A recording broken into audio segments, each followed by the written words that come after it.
hoje para estar aqui. Eu, à meia-noite, comecei a me arrumar, fui para o aeroporto, saí de Belém, era 2 da manhã, para estar aqui na rodoviária de Cidreira às 4h30, para estar aqui agora conversando com vocês. Né? Bom, semana passada, sábado passado, eu estava no interior do Pará, ajudando a inaugurar o Luz para Todos numa comunidade que, por mais que eu tente informar para vocês como é aí a vida, eu não vou conseguir, porque vocês não tiveram uma experiência igual ou parecida com aquela. Quer dizer, tinha ali uma igrejinha aqui, uma capela, 2 casinhas aqui, e todo o resto da população vivia totalmente espalhado no sítio, com dentro da cama de estradinha, quer dizer, e vive, então lá, ó, antes do europeu chegar aqui, aquela população já estava ali, depois chegou os europeus, se mesclaram, o pessoal que estava hoje lá já não pertence nem propriamente àquela cultura europeia clássica, mas também não é mais daquela cultura dos habitantes primitivos. Mas só que estão lá, estão vivendo, com luz elétrica, sem luz elétrica, eles estão lá vivendo. É lógico que com luz elétrica eles acreditam que vão viver melhor, né? E se fez um esforço para arranjar recursos para eles terem esse benefício, esse bem da sociedade humana construída. Mas acontece que, muitas vezes, isto que é um meio de se viver melhor, nós transformamos no fim, no objetivo. Esse que é o problema. No nosso ofício de professor, às vezes nós caímos nesse termo. Nós transformamos aquilo que é a tecnologia que é para servir de meio para que se tenha uma vida melhor, ela passa a ser um fim. Aquele conhecimento que deveria ser um conhecimento para poder manejar melhor a vida, ele passa a ser um conhecimento finalístico. Então, isto é que tem que ser aprendido. E se não for? Se não for, e se isso não for tão importante assim? Um ponto de partida para qualquer processo continuado de aulas sucessivas, que nós chamamos, né, de processo educacional, com seus cursos regulares, com a sua grade curricular. Mesmo isso, já tendo sido pensado anteriormente pelos professores como algo, como um conhecimento necessário, né, à nova geração, ainda assim, na hora que nós chegamos concretamente na sala de aula, tudo aquilo se acaba, porque tem alguma coisa que os alunos trazem que não é do meu conhecimento, que não é do conhecimento do professor, que pode redirecionar todo o processo. Eu me lembro uma vez que eu cheguei numa escola em que estava uma grande confusão e tal, e a professora tentando manter os alunos dentro da sala de aula.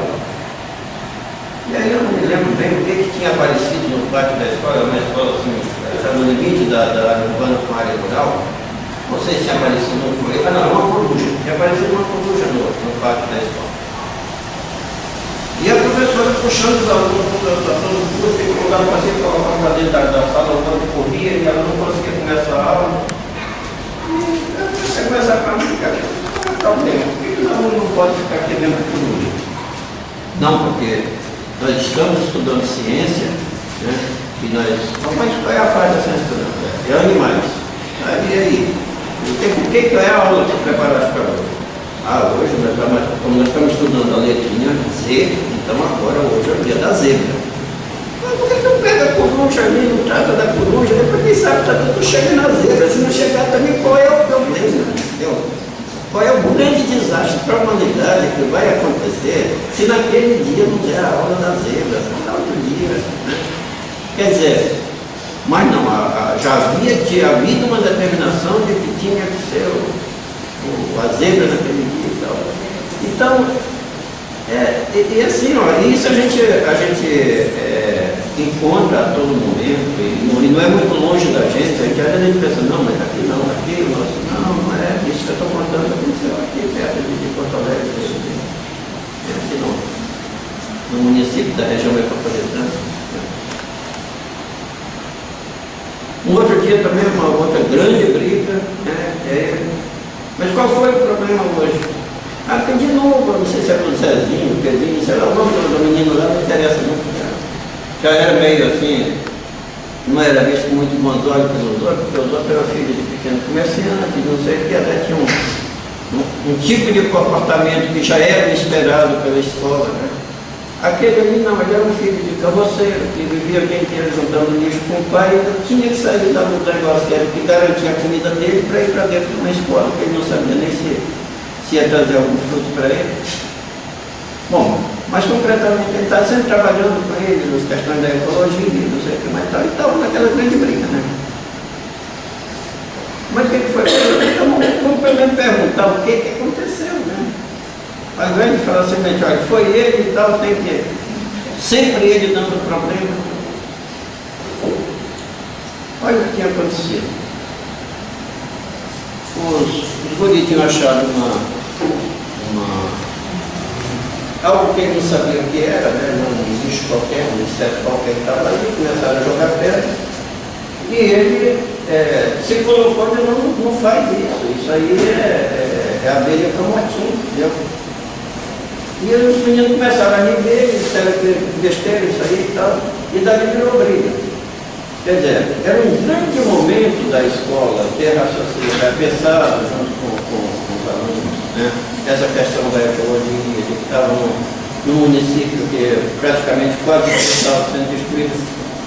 A própria abelha como a importância até cultural que ela tem no Rio Grande do Sul, né, talvez na maior parte do território do Rio Grande do Sul, como isso se perdeu à medida que foi havendo desmatamento, né, e que felizmente apareceu umazinha ali, né, e toda aquela população civilizada, de costumes urbanos altamente educada, estava pedejando ali, e aquele que era considerado mal educado, e era considerado mal educado exatamente, porque os costumes dele eram mais ligados ao sítio, mais a uma atividade produtiva, né? Ele, inclusive, era o que estava limpando a sujeira que a sociedade fazia, porque ele era o carroceiro que andava na cidade recolhendo, né, os restos do lixo para reciclagem, né? E ele é o que estava sendo condenado por mas, então, quer dizer assim, isso a gente vê praticamente todo dia. Não é fácil escapar dessas armadilhas. A instituição não leva constantemente a pensar que aquilo que nós estamos fazendo naquele momento e daquela forma é o mais importante e o mais urgente que tem que ser feito. Alguns dias atrás, já por outro motivo, já não mais, no momento eu não estou lecionando, estou numa outra ocupação, mas eu estava discutindo com a mãe e ela não estava aceitando muito os meus argumentos.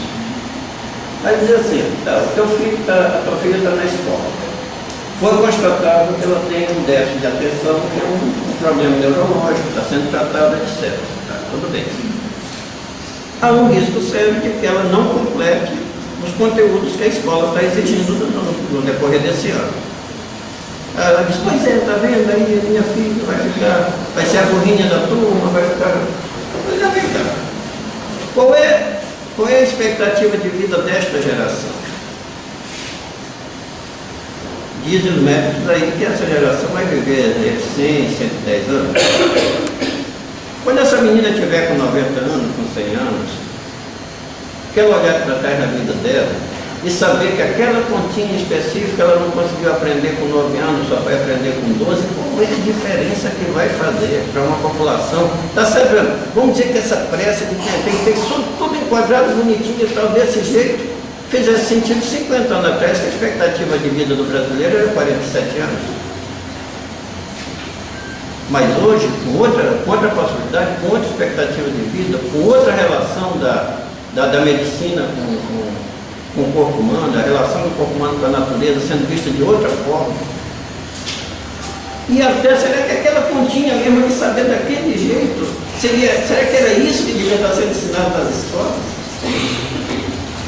Será que não era muito mais importante as crianças aprenderem aquilo que está por trás das contas? Qualquer conta é só pegar qualquer máquina de calcular, qualquer computador, qualquer celular já vem com uma calculadora. Quer dizer, será que é isso hoje que realmente se precisa? Quer dizer, continua sendo exigido. Não estou dizendo que o professor não vai ter que ensinar, já que esta sociedade continua exigindo, e quem estabelece as regras desta sociedade nesse particular é o Ministério da Educação, é a Secretaria de Educação, etc.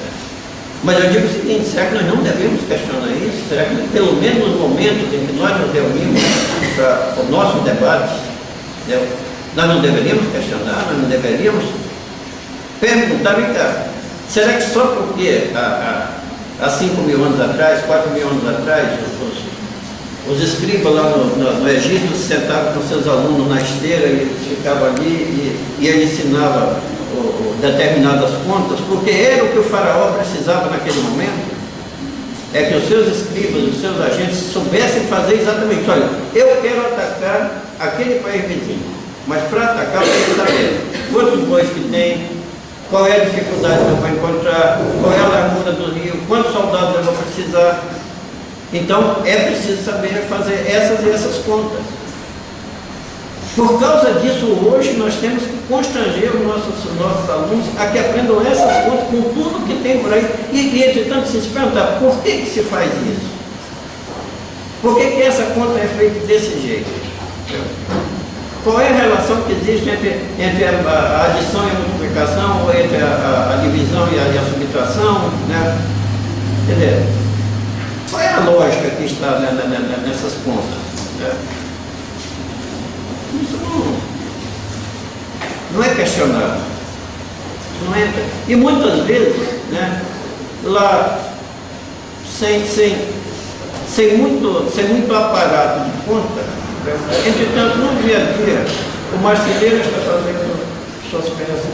Muitas vezes ele até bota ali o régua, mas depois de um certo tempo, de tanto fazer daquele jeito, ele já pega e leva direto e corta no olho.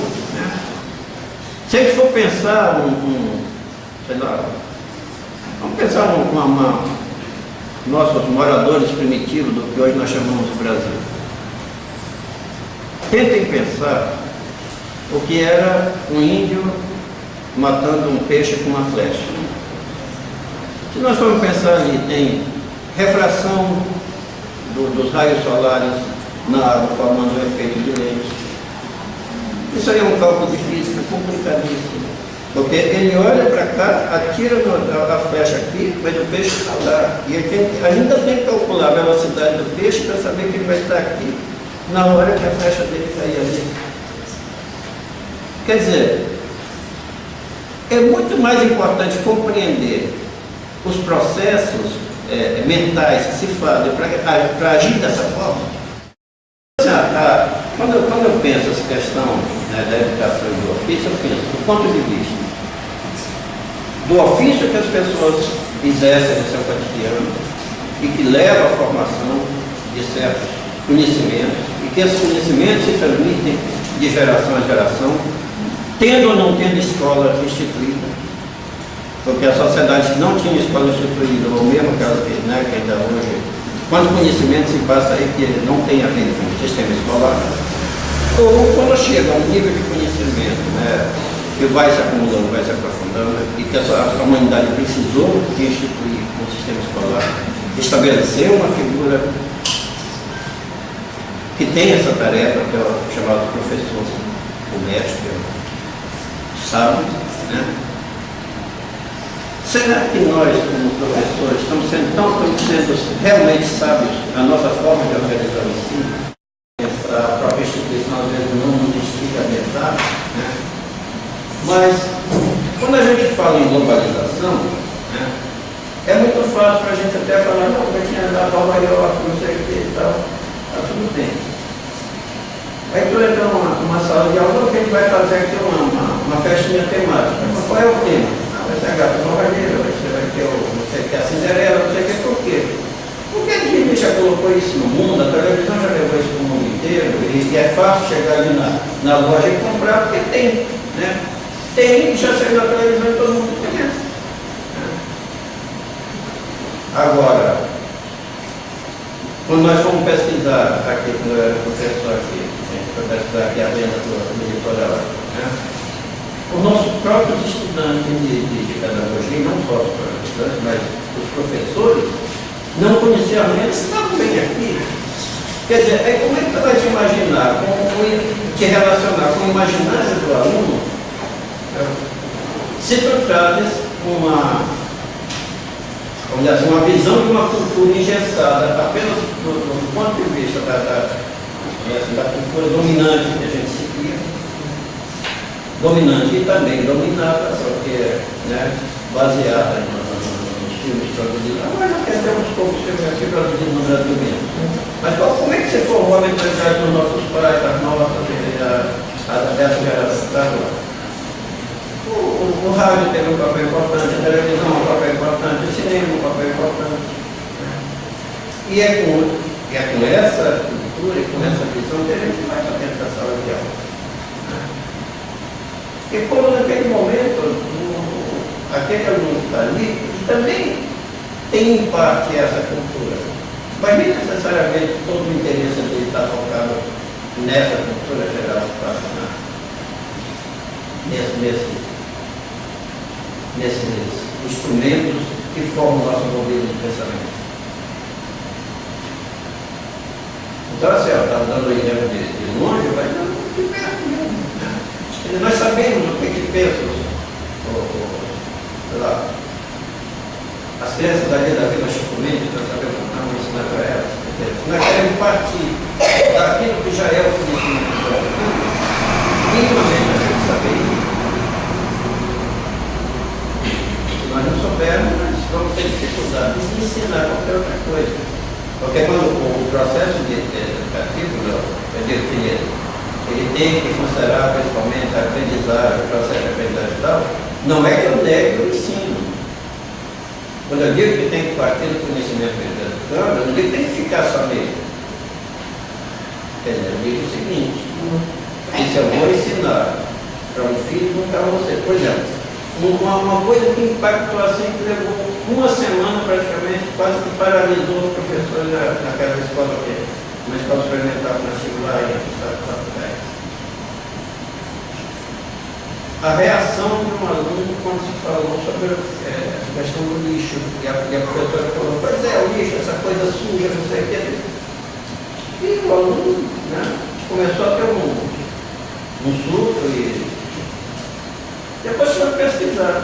Era aquele mesmo aluno que eu estava falando, que eu vou indicar você, o que acontece? Eles juntavam, né, todos, levavam para casa e reuniam até ter uma quantidade que a indústria pudesse comprar. Então ele dormia com o lixo ensacado, ele ficava de um monte de saco de lixo e ele dormia. Então, para as outras pessoas, o lixo era uma coisa ruim. Para ele, não saía a comida dele, não saía a roupa que ele vestia. Então, às vezes a gente não tem essa dimensão, essa experiência da vida do outro, quando a gente está na sala de aula. E eu acho que cada um aqui também deve ter histórias para contar, ele deve estar também ansioso para rebater. Acho que vamos dizer assim, hoje, felizmente, um dos principais fundamentadores desse ponto de vista, que é Paulo Freire, é conhecido mundialmente, é aceito mundialmente, mas e não só ele, né, na legislação política, geográfica, mas é preciso cuidado com a forma como às vezes as melhores ideias, mais avançadas num determinado contexto, elas são engessadas, são institucionalizadas à medida que elas são achadas muito boas, né, e são transformadas, aí mais uma vez transformam num pacote fechado, transformam no algoritmo. Eu me lembro uma vez que eu estava conversando com uma professora, ela dizia assim, não, mas esses alunos aí não querem nada, não adianta, mas por quê? Já tentaste ter um diálogo, né? Já pensaste um pouco? Não, inclusive eu estudei muito freio, eu peguei daí, botei tudo assim no círculo, não adiantou nada, aí não querem nada. Quer dizer, reduziu todo o pensamento de Paulo Freire ao ato de colocar as pessoas sentadas em círculo, porque não estão em círculo, né? Não estamos sequer ainda, não abrimos um processo de debate, e, entretanto, estamos levantando questões para tocar profundamente, né, nessa questão da educação como ofício e nos outros ofícios, quer dizer, levar em consideração que as pessoas trazem, se nós vamos para uma educação sindical, se nós vamos para uma educação no movimento social, se nós vamos para uma educação numa empresa, né, se nós vamos para uma educação de adulto, um eixo, né, essas pessoas trazem da sua experiência profissional, da sua experiência dos seus ofícios, trazem muita experiência prévia à chegada do professor.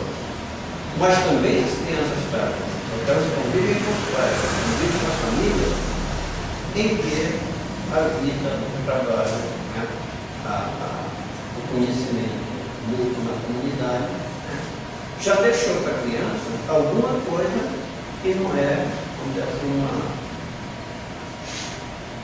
é aquilo que era chamado antigamente a página em branco, né? Vocês conhecem essa teoria de que a criança é uma página em branco, onde o professor escreve para aprender. É o que o professor pensa que escreve em uma página em branco, mas não é a realidade. Então, essas reflexões, né, elas não pretendem, vamos dizer assim, constituir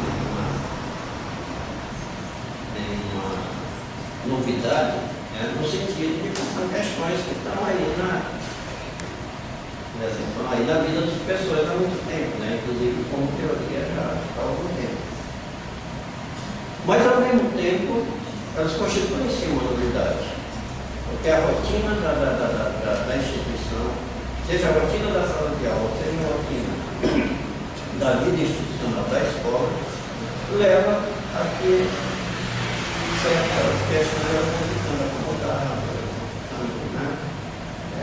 ficando para depois, porque a produtividade da escola, né, a escola tem que apresentar estatísticas, então, né, é mais fácil, num certo momento, jogar a culpa no aluno e vai adiante.